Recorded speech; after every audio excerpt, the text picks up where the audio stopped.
everybody. The Ukraine war has entered the third month, and it's going to be a very long war.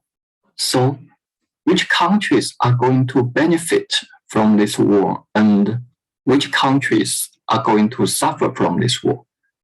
First, let's look at those countries which will get hurt from this war. At first, it's very obvious that the two countries at war will suffer the most, especially Ukraine.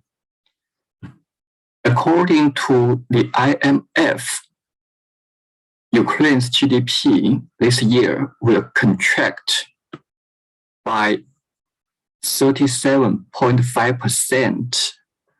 That's a very large scale backward leap. And Russia will contract by 8.5%. That's a much smaller contraction.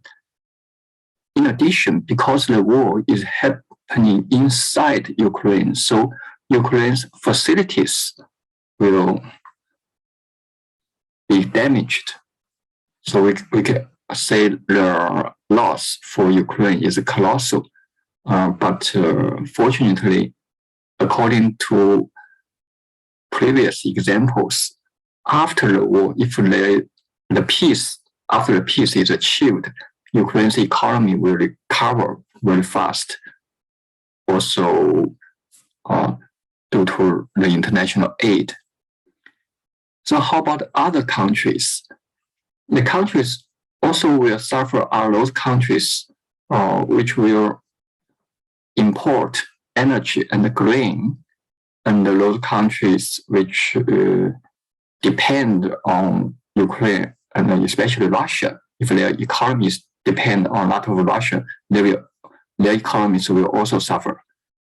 So we can say in Europe, many European countries will suffer due to the higher energy prices, especially Germany, and also other European countries like Poland, Czech, Slovakia, Hungary. These countries, Romania, they all import Russian oil and gas. And for those landlocked countries, especially small countries, I think it's even more difficult for them to win off Russian gas or oil, like Czechia, Slovakia, the landlocked, because they cannot import oil via sea. How about other countries? Other countries, I think those countries like those countries in Central Asia, the former Soviet republics, their economies will suffer with Russia because these countries, they have a lot of migrant workers working in Russia, so they depend a lot on these migrant workers' remittance. These countries, but these countries don't include Kazakhstan or Turkestan, because these countries they are relatively rich. These countries usually like these countries in Central Asia or bordering China. These countries like Uzbekistan, Kyrgyzstan, the economies will suffer a lot. And also the sub-Saharan African poor countries. These countries actually, many people, they will get hunger because of the ongoing Ukraine war, because they import a lot of grain from Russia or Ukraine. Even they don't import grain from Russia or Ukraine, but because the food prices have risen so much, these poor African countries don't have the resources to buy as much food. So these countries will suffer a lot. So let's look at which European countries will benefit from this war. The obvious example is Norway. Because Norway is, although it's a small country, but its economy is very oil and gas oriented. It exports a lot of oil and gas. So due to the higher energy prices and its proximity to European energy importing countries like Germany and other countries, Norway's economy will benefit a lot from this ongoing war. And another example is also similar to Norway, but is a little different. That's Canada. Canada actually is the only country among G7 that will definitely benefit from this war, because Canada exports both energy and grain. Is one of our major exporters of grain in our world market, and it also exports a lot of oil. So Canada's economy will doing very well this year, I guess. So how about the other? We are talking about these countries who will suffer from and other. It's I think in the G7 countries, as I said, Canada will definitely benefit from this war. But how about other countries? We haven't talked about like Japan, Asian countries. Asian countries, in the short term, the Ukraine war is not good news for their economy, because usually they import energy, and sometimes they also import food. For example, India, and another example we know is Sri Lanka. Sri Lanka, the situation there is getting really bad because of the higher prices. Its economy is in a mess. India also experienced a lot of difficulties due to the higher energy prices. This is South Asia. Japan also imports oil, but not so much. It's not, and South Korea, of course, their economy will also be negatively impacted.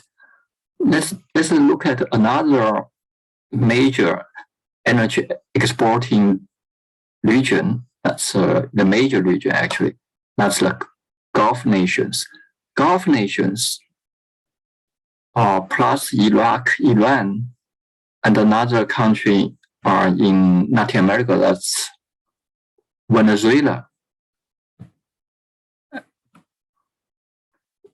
The higher energy crisis will contribute a lot to economic growth to these countries, say Saudi Arabia, UAE, Kuwait, Oman, these countries, and also include Iraq and even Iran. So the economy is likely to grow faster this year due to the higher energy prices.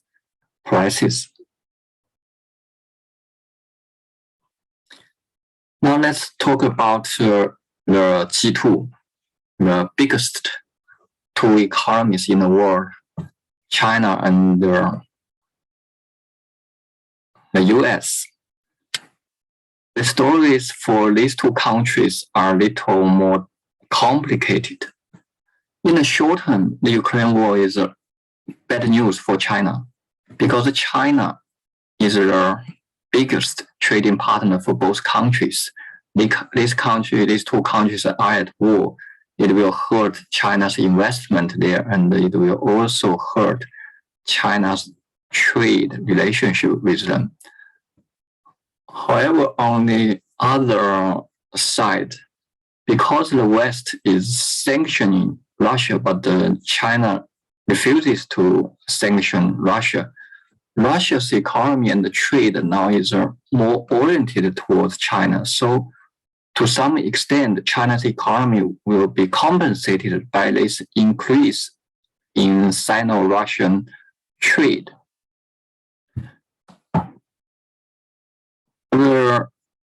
Besides economy, we also should consider economics and as a strategic situation for China.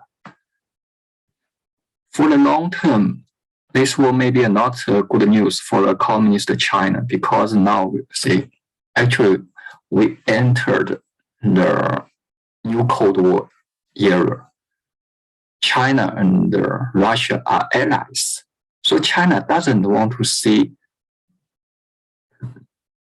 Russia to be weakened too much by the West. This is better for China, especially China doesn't want to see the regime change in Russia, like those regime changes in, let's say, Georgia and Ukraine. That will be very bad for the communist China, because if Russia becomes another Georgia or Ukraine, there is a pro-West government, then China need to confront the West almost single-handedly. So for the long term, this war brings a lot of uncertainty for China, but I say it's complicated because we don't see the possibility of an immediate regime change in Russia. But even Russia is weakened too much. After this war, even Russia and China remain in alliance, then the West will shift their focus towards China and contain China. So overall, this war is not good news for communist China, although temporarily U.S. may ease some trade war sanctions on China. In the long term, it's not good news for communist China, but China also benefit a little from it. It is just the closer relationship with Russia. But now China also need to be very careful if it gets too close with Russia. That may be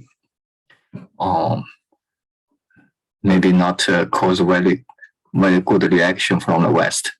Now let's look at the U.S. The U.S. actually is one of the biggest energy producers in the world. So the energy sector, like those oil and gas companies, they will benefit a great deal from the higher energy prices. But the U.S. economy is suffering. Why? Because our U.S. economy depends a lot on consumer spending. These revenues for those energy companies, they don't necessarily translate into more consuming power for the average American people. So this is the issue. So people now, the U.S. people, Americans, they need to pay higher energy bills, more expensive energy bills, food prices, and so U.S. economy is not doing very well. Actually, it faces a big challenge of inflation. But the story is complicated because this inflation is not only caused by the Ukraine war. it is caused by other factors. For example, by the pandemic. Because of the pandemic, the US has just issued a lot of currency previously to stimulus package. Also, because of the pandemic caused a lot of logistic issues, and also the current lockdown in China, because China is also the US biggest supplier. So we don't exactly know how much the Ukraine war contributed to the inflation in the US. So for the short term, US economy get hurt from this war. But in the long term, strategically speaking, maybe US will benefit from this war because this war will weaken Russia, the second biggest rival of the US. So if your rival, your opponent has been weakened, I think it's good news for you. So this is strategically in the long term is good for the US. I mean, if a weaker Russia, weaker opponent. Also, in the US, two sectors, the energy sector and the arms industry, they will benefit from this war. The reasons are obvious. The energy sectors, they got more revenues. The arms industry, they also got more orders, right? Of course, these orders now is mainly to Ukraine. US is sending these weapons to Ukraine or other European countries, mostly for free.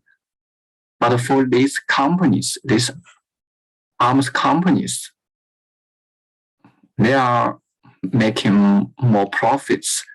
And after this war, and even during this war, because now other countries see, oh, the American weapons are so much better than the Russian weapons. Why don't we buy it? And the world is not so safe. So let's buy it. So countries just in Europe, in Gulf countries, those countries who spend a lot on defense.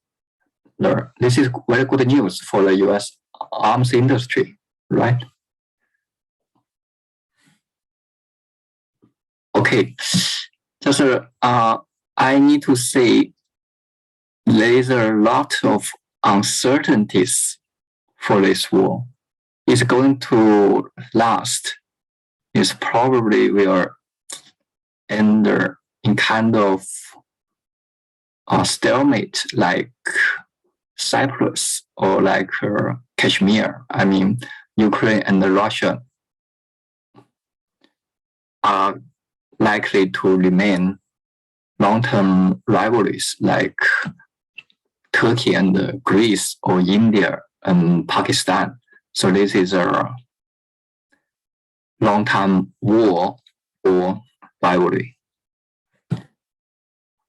There are a lot of things we need to wait and see, but one thing is very certain that the Western countries, they will help. They will do a great deal to help Ukraine. That's for certain. But on the other side, Russia is much bigger and stronger country. Okay, that's it for today. Thanks for watching. Bye-bye.